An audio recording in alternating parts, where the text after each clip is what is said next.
Methyl orange. तो पहले पढ़ते हैं मेथिल ऑरेंज को।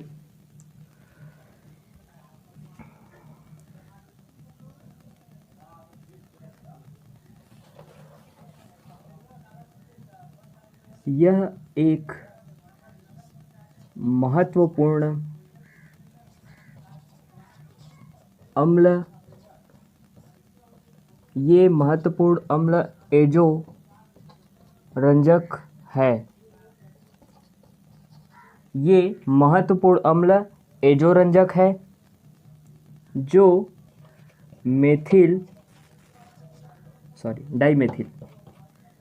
डाइमेथिल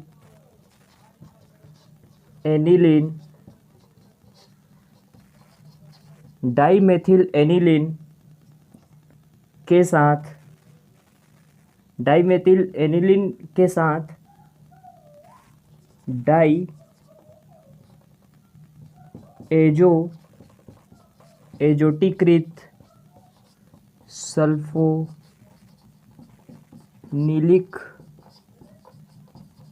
अम्ल का युग्मन होता है। क्या बोला जा रहा है? मेथिल ऑरेंज को समझते हैं। ये क्या है? ये महत्वपूर्ण एजोरंजक है जो कि डाइमेथिल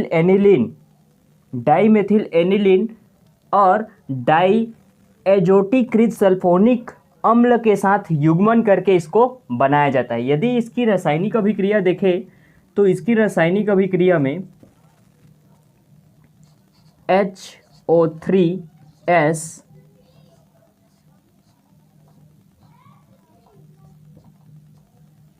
इससे जुड़ा हुआ N2Cl प्लस ये जो हमारा जो प्राप्त हुआ है ये है हमारा डाई एजोकृत सल्फोनिल अम्ल, एजोटीकृत सल्फोनिल अम्ल, और इसकी अभिक्रिया कराएंगे डाइमेथिल एनिलीन के साथ, यानी कि H बेंजीन जिससे जुड़ा हुआ NME2। ठीक है, इसकी अभिक्रिया होती है सोडियम हाइड्रोक्साइड की उपस्थिति में, NaOH की उपस्थिति में। तो यहाँ से ध्यान से देखना कि इस अभिक्रिया में ये जो HCl यहाँ से जो है निकल जाता है, तब बचा क्या? यहाँ पे बचा हुआ नाइट्रोजन, 2 नाइट्रोजन से जुड़ा हुआ क्लोरीन था। इस नाइट्रोजन को डायरेक्ट ही जोड़ देंगे इस बेंजीन रिंग के साथ, तो ये हो जाएगा फिर HO3S और उससे जुड़ा हुआ नाइट्रोजन, और नाइट्रोजन जो है 2 बार है इस कार्ड से, ये दोनों आपस में डबल बॉन्ड से जुड़ा हुआ है, और यहाँ पे सिंगल बॉन्ड पर फिर से जोड़ देते हैं एक बेंजीन के साथ NME2। ये जो हमें प्राप्त हुआ ये होगा मिथाइल ऑरेंज, ये हमें प्राप्त हुआ मिथाइल ऑरेंज। ठीक है, अब इसी में जो हमें प्राप्त हुआ मिथिल ऑरेंज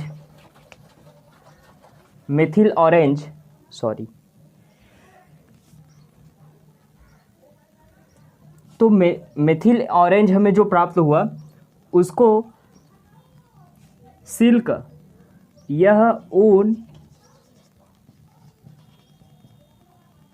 व सिल्क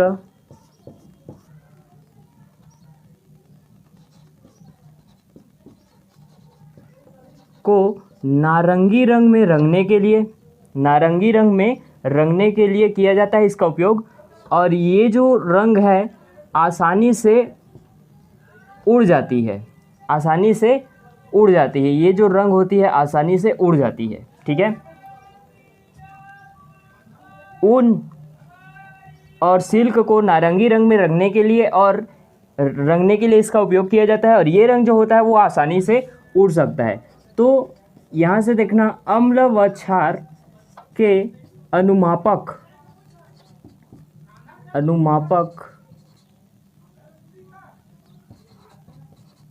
अम्ल व क्षार के अनुमापक से सूचक के रूप में प्रयुक्त किया जाता है। अम्ल व क्षार के अनुमापक में सूचक के रूप में इसका प्रयुक्त किया जाता है, इसी का उपयोग किया जाता है। ठीक है, और अंतिम बिंदु के रंग में परिवर्तन के लिए, अंतिम बिंदु के रंग में परिवर्तन के लिए इसके आयनों की संरचना में, ये आयन है उसकी संरचना में भिन्नता होती है। भिन्नता होने के कारण से उसकी संरचना में, आयनों की संरचना में भिन्नता होने के कारण से इसके रंग में परिवर्तन होता है। ठीक है, ये ध्यान देना, इसके रंग में इसी कारण से परिवर्तन होता है।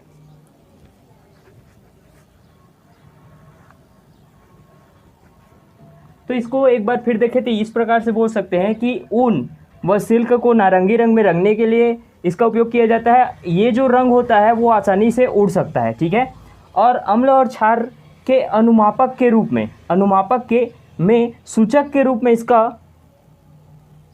इसका उपयोग किया जाता है, सूचक के रूप में प्रयुक्त किया जाता है। और अंतिम बिंदु में जो रंग में परिवर्तन होता है, तो अंतिम बिंदु में रंग में परिवर्तन उसके आयनों की संरचना में भिन्नता होने के कारण से होता है। और इसकी अम्लीय विलयन में, पहले क्षारीय विलयन में, इसके क्षारीय विलयन में पीला रंग, इसके क्षारीय विलयन में पीला रंग तथा अम्लीय विलयन में लाल रंग ये देते हैं, लाल रंग देते हैं। ठीक है, क्षारीय विलयन में ये पीला रंग देते हैं और अम्लीय विलयन में ये लाल रंग देते हैं। तो ये रंग कैसे देते हैं, ये इसको समझते हैं। देखो, हमें प्राप्त हुआ था रासायनिक अभिक्रिया में मेथिल ऑरेंज प्राप्त हुआ था। अब उसी मेथिल ऑरेंज को आयन के रूप में परिवर्तन करेंगे, तो इस प्रकार से देखना, तो ये हो जाएगा। हमारे पास जो उपलब्ध था वो था HO3S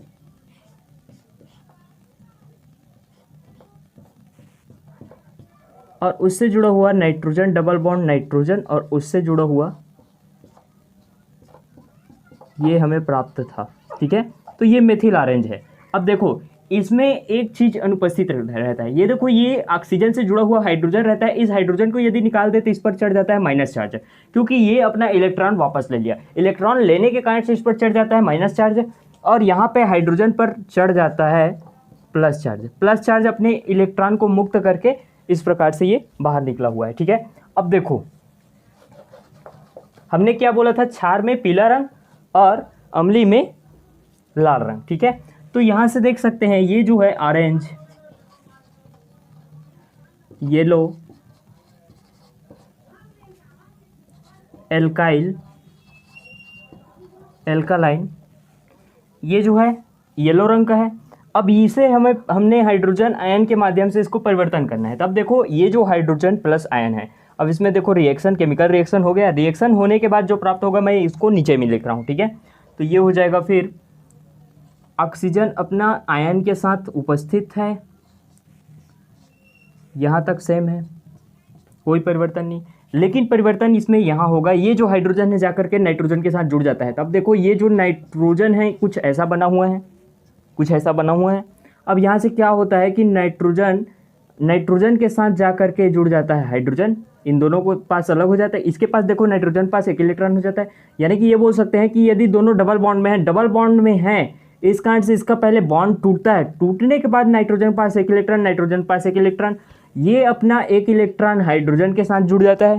हाइड्रोजन के साथ डायरेक्ट नाइट्रोजन जाकर के जुड़ जाता है। और यहाँ पर है नाइट्रोजन जो है वो बेंजीन के साथ जाकर के डबल बॉन्ड के साथ जुड़ जाता है। अब देखो, इसमें ये जो बॉन्ड है, इस बॉन्ड में परिवर्तन हो जाता है। इसमें ट्रिपल बॉन्ड है, अंदर में 3 बंध से जुड़ा हुआ है, जो कि आपस में अब 2 बॉन्ड से जुड़ जाएगा, और एक इलेक्ट्रॉन जो खाली रहता है वो डायरेक्ट है जाकर के नाइट्रोजन से जुड़ जाएगा। ठीक है, तो कुछ इस प्रकार से इसमें परिवर्तन हुआ है। तो ये नाइट्रोजन के साथ हाइड्रोजन और उससे जुड़ा हुआ नाइट्रोजन अब देखो यहाँ पर ये डबल बॉन्ड पर हो जाएगा, क्योंकि उसके पास एक इलेक्ट्रॉन था, वो डायरेक्ट ही जाकर के जुड़ जाएगा उस बेंजीन के साथ। ठीक है, अब देखो इस बेंजीन में भी ट्रिपल बॉन्ड था, वो डबल बॉन्ड हो गया, अब डबल बॉन्ड हो गया तो बाहर में डबल बॉन्ड, ठीक है।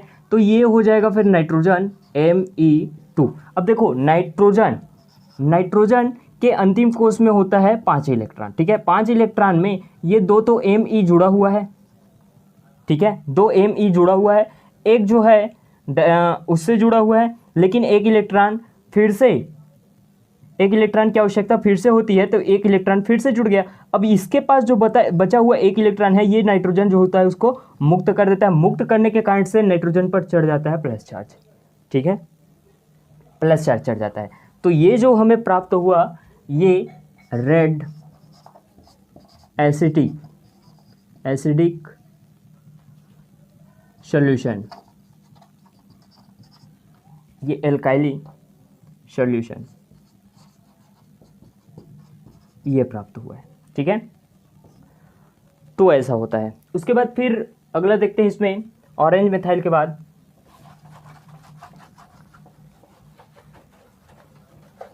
क्रिस्टल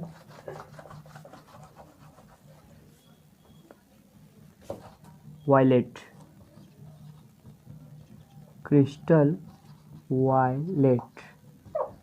या फिर लिख सकते हैं क्रिस्टल वायलेट, इसको समझते हैं क्रिस्टल वायलेट को। तो क्रिस्टल वायलेट, ठीक है, क्रिस्टल वायलेट को बताया गया है कि ये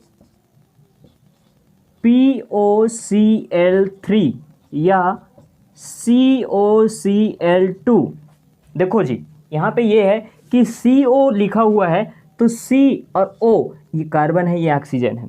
यदि इसी में C और O ऐसा हो तो ये बड़ा है और ये छोटा है, तब इसे कोबाल्ट कहा जाता है, कोबाल्ट। यदि ये हो तो ये कार्बन और ये ऑक्सीजन हो, बड़ा बड़ा हो तो वो कार्बन और ऑक्सीजन होता है, ठीक है। तो यहाँ पे ये बड़ा है POCl3 या COCl3 की उपस्थिति में आप केमिकल रिएक्शन को बनाने के बाद इसका डेफिनेशन जैसा बना सकते हैं, ठीक है। या तो डायरेक्ट ही बोल सकते हैं, दो अभिकारक को लेकर के बोल सकते हैं कि दो अभिकारक, ये इसके साथ इसकी अभिक्रिया इसके उपस्थिति में होता है, ये बोल सकते हो। या फिर इसकी उपस्थिति में इसकी अभिक्रिया होती है, तो ये बोल सकते हैं कि POCl3 या COCl3 की उपस्थिति में डाईमेथिल एनिलीन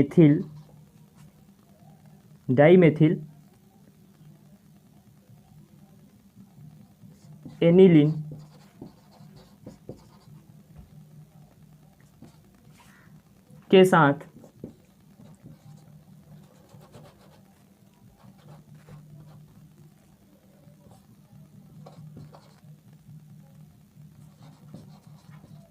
मिचलर्स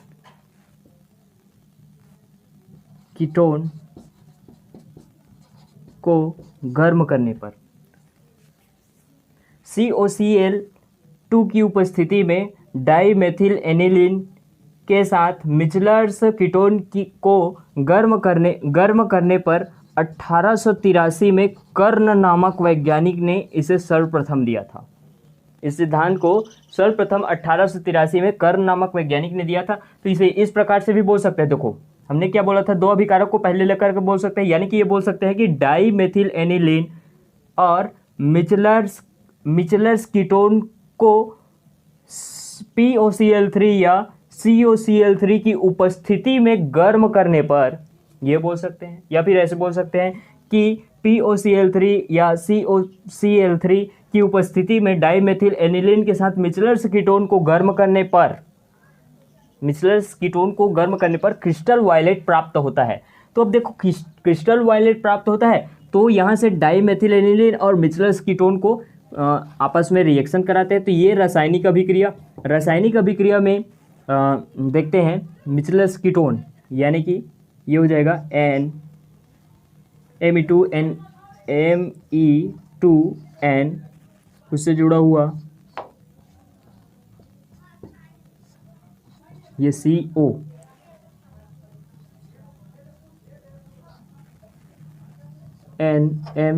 Me2N उससे जुड़ा हुआ ये, ठीक है। ये जो है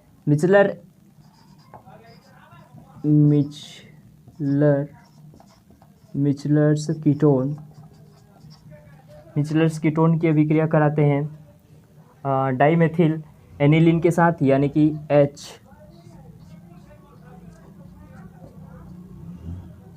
HNME2, ठीक है।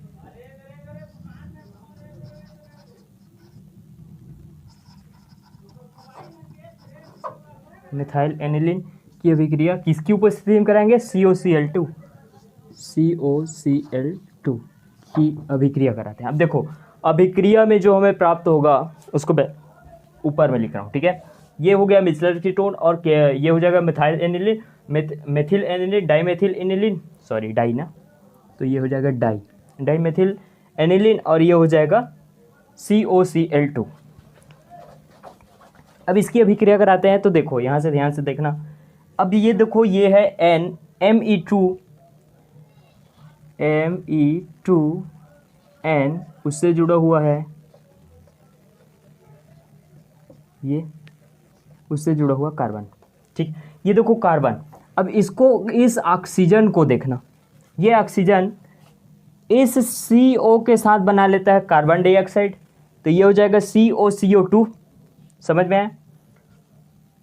और यहाँ पे जो क्लोरीन है, 2 बार जो क्लोरीन जुड़ा हुआ है, तो 2 बार क्लोरीन, ये हो गया क्लोरीन और ये हो गया क्लोरीन, तो एक क्लोरीन जो है इस हाइड्रोजन के साथ बना लेता है HCl, ठीक है। तो यहाँ से ये जो क्लोरीन है ये आकर के जुड़ जाता है यहाँ पे, यहाँ से हाइड्रोजन निकल गया इस कांड से, ये क्लोरीन जो होता है वो इसके साथ आकर के जुड़ जाता है। अब देखो ध्यान से, हमने लिख दिया Me2N और यहाँ से ये बेंजीन और उससे जुड़ा हुआ कार्बन जुड़ा हुआ है। अब देखना कार्बन से जुड़ा हुआ ये जो नीचे में है उसको लिख देते हैं, ये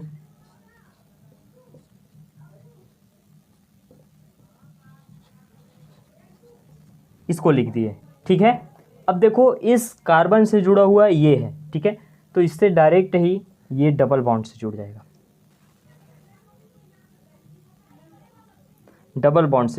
ठीक है। क्योंकि देखो यहाँ पे ये ऑक्सीजन के साथ डबल बॉन्ड में जुड़ा हुआ है, ये जो कार्बन है वो जुड़ा हुआ है डबल बॉन्ड के साथ, इस कारण से ये अपने डबल बॉन्ड को तोड़ देता है और जा करके जुड़ जाता है उस कार्बन के साथ, ठीक है। तो वो कार्बन डाइऑक्साइड बन जाता है, तो ये डबल बॉन्ड है इसमें, और यहाँ से फिर इनका अंदर का जो स्ट्रक्चर होता है वो अंदर में डबल हो जाता है,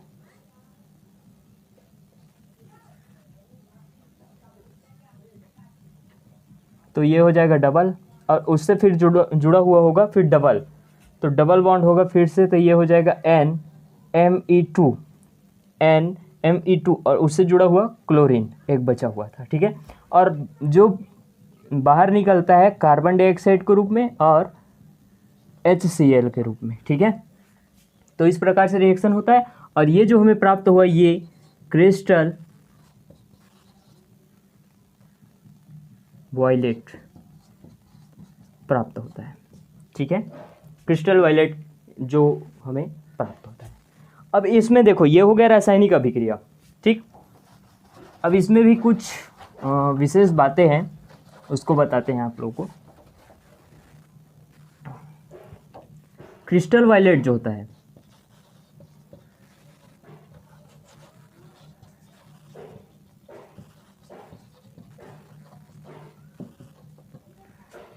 क्रिस्टल वायलेट के क्रिस्टल चमकदार हरे रंग के होते हैं, चमकदार। क्रिस्टल वायलेट के क्रिस्टल चमकदार हरे रंग के होते हैं। इसे जली विलयन में डालने पर या रखने पर, जली विलयन में रखने पर ये गहरे बैंगनी व गुलाबी रंग देते हैं। समझ में आया बात?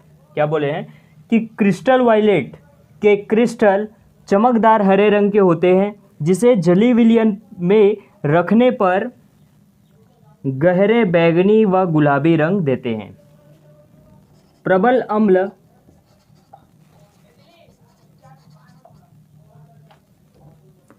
अम्ल हरे रंग व इससे अधिक प्रबल वाले अम्ल पीला रंग का होता है, पीले रंग का होता है। देखो, प्रबल अम्ल जो होता है वो हरे रंग का होता है, लेकिन उससे अधिक प्रबल अम्ल हो तो वो पीले रंग का होता है। ठीक है। अब देखो, इसका जो प्रयोग होता है वो ऊन व सिल्क में, ऊन व सिल्क में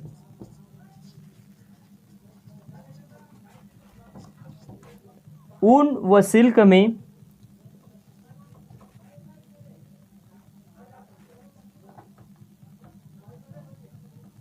प्रत्यक्षतः ऊन व सिल्क में प्रत्यक्षतः इसका उपयोग किया जाता है। ये तो प्रत्यक्षतः इसका उपयोग किया जाता है ना, इस रंग का उपयोग, प्रत्यक्षतः इस रंग का उपयोग किया जाता है। लेकिन जब कॉटन की बात हो, कॉटन में इस रंग का उपयोग मॉल्डेट की सहायता से किया जाता है।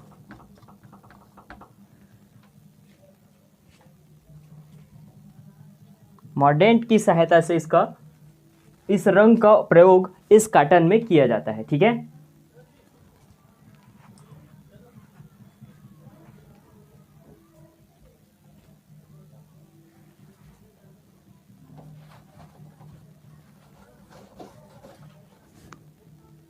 अब देखो, ध्यान से देखें तो इसमें यह बोला गया है कि जैविक रसायन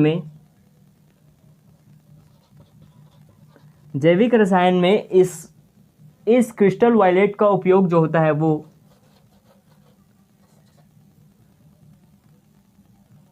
स्टेन के रूप में किया जाता है, स्टेन के रूप में। और जैविक रसायन में इसका उपयोग स्टेन के रूप में किया जाता है। उसके साथ साथ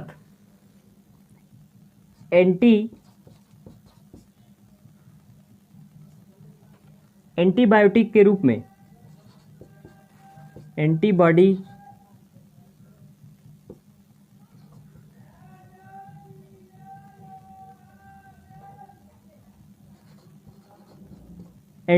के रूप में इसका उपयोग किया जाता है। और इसके साथ साथ ये जो होता है, जैसे कि दो बीमारियां हैं, हम बोल सकते हैं अल्सर और जलन। कहीं पे जलन हो रहा हो या फिर अल्सर हो, तो उस स्थान पर इसके उपचार के लिए एंटीसेप्टिक के रूप में भी इसका उपयोग किया जाता है। एंटीसेप्टिक के रूप में इसका उपयोग किया जाता है। तो देखो, इसका उपयोग जो होता है वो 3 प्रकार से किया जाता है। जैविक रसायन में इसका उपयोग स्टेन के रूप में किया जाता है, जबकि एंटीबॉडी के स्पन के रूप में इसका उपयोग किया जाता है। और जलन व अल्सर के उपचार के लिए एंटीसेप्टिक के रूप में इसका इस्तेमाल किया जाता है। और बात करें ऊन और सिल्क में, तो इसका उपयोग प्रत्यक्षतः रंग के रूप में उपयोग किया जाता है। कॉटन में इस रंग को चढ़ाने के लिए मॉर्डेंट की आवश्यकता होती है, जिसके माध्यम से रंग को चढ़ाया जा सकता है। ठीक है। तो इस प्रकार से ये जो होता है कंप्लीट होता है। ठीक है।